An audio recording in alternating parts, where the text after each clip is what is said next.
It's Memorial Day, a day to remember those who have given their lives in service to our nation. Here in the motocross world, it is easy to feel far away from the conflicts that we see on TV, but this special rider profile video is to remind us that those who give us our freedom come from within our own ranks.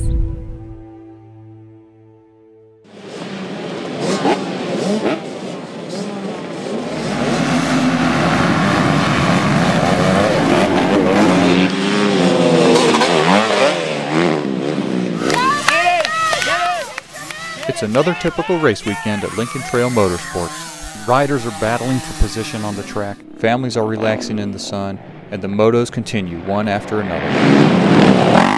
One A-class quad rider really stands out today. Number 861, Drew Jackson.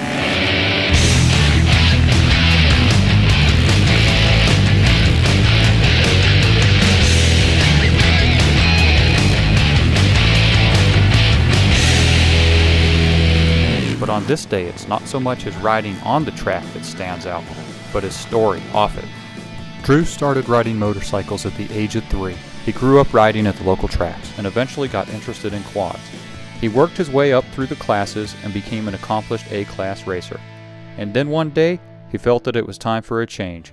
So he set aside his chest protector and joined the United States Army. And what started on a whim became a life-changing experience for Drew. I went over, I graduated from school, I was working on cars, and I don't know, I just wanted something different, so I joined and I did some Patriot missile work, which was pretty cool. Seen some different stuff and experienced quite a few things. Drew's main duties included setting up and maintaining a Patriot missile mobile launch unit. We had missiles set up on a big, kind of like a semi, but it had a truck, an 8-wheel drive with 2 steer axles. Looked like a monster truck basically, and we'd just go out and set up the launching stations and, you know, run all the electronics and do diagnostics if it broke down. And we actually had to reload the missiles, which were in like a 30-foot long canister that we had to lift off with a crane. His most memorable experience was the live fire exercise that he took part in. You have big cables you have to hook up, and after you get all that hooked up, you actually have to crawl up on behind them and cut these safety wires, and there's this little plunger that you have to pull out and turn, which actually arms the missile. I was pretty nervous doing that because at that point they are ready to fire, so you kind of have to be on the same page with the people watching the computer that is actually going to hit the button. Being a training exercise, we were probably back 70 to 80 yards. You probably wouldn't want to be much closer than that because it shot out like a fire in a smoke cloud probably 30 yards behind it. And you know, they go so fast, they come out at like Mach 3, I think. So when they come out, like, you don't really hear it until you can't see it, so it's kind of crazy. We were like, wow, that wasn't too bad, and then all of a sudden it was just like boom and everything shook, and it was pretty crazy. I've never really seen anything like it before.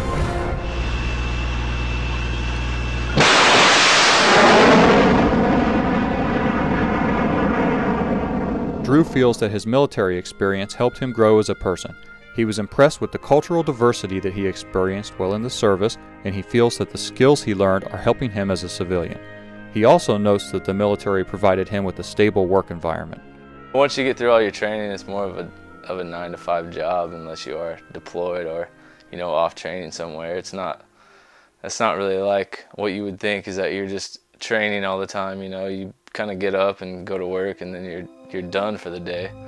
And service in the military is something that Drew feels today's young people should consider. You're going to make friends or have people above you that they're going to take care of you and help you out. You're not just going to throw you out there. So I think it's very important, especially now with what is going on all around the world.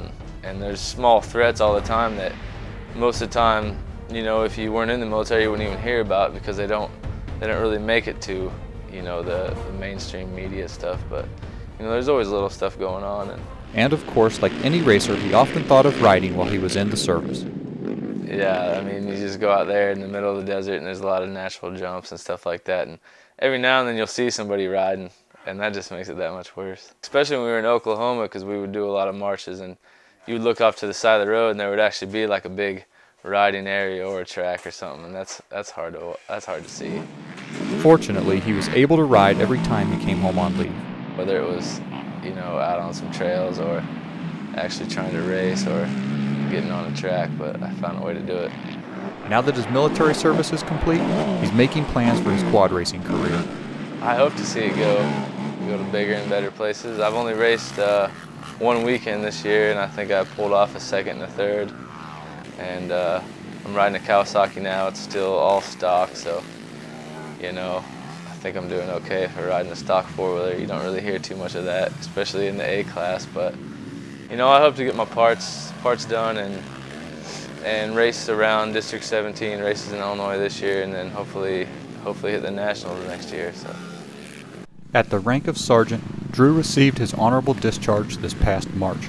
He's looking forward to continuing his racing career, but he'll never forget his experience in the Army or those who still serve today. I would just say, thanks for serving to everybody who is or still is, or, anybody who thinks to or wants to, I would say go for it. And all past veterans, they kind of paved the way. We thank all veterans and those who are still serving today. This Memorial Day, let's remember that it's because of their sacrifice and commitment to this country that we can enjoy recreational activities like motocross racing.